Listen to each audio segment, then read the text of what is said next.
Assalamualaikum dan selamat petang-petang menjelang asar. Okey, kau tengok. LT kalau lori sangkut ke, lori terbalik ke, tak payah risaulah. Kabel besar, nampak? Satu kampung dah panggil datang. Dapat. Aku tak power. Betul-betul kat seleko pula tu dia kena. Bisang tak bisang kan. Malas je nak sembang kari. Koyak lah macam.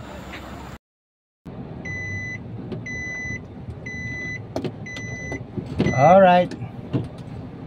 Masa untuk penggantungan bermula dari detik ini.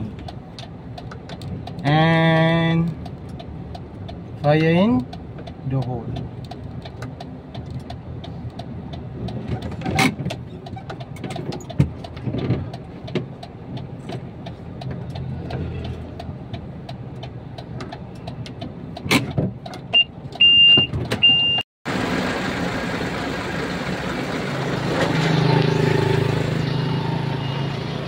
Masih baik ada Abang Escort lah. Abang Escort payung kembang kau nampak?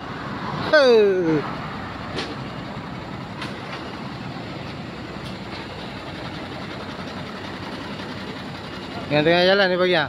Okey. Ni sikit.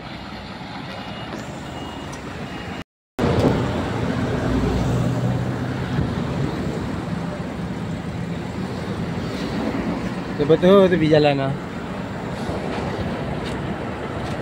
Pisang tak pisang lah.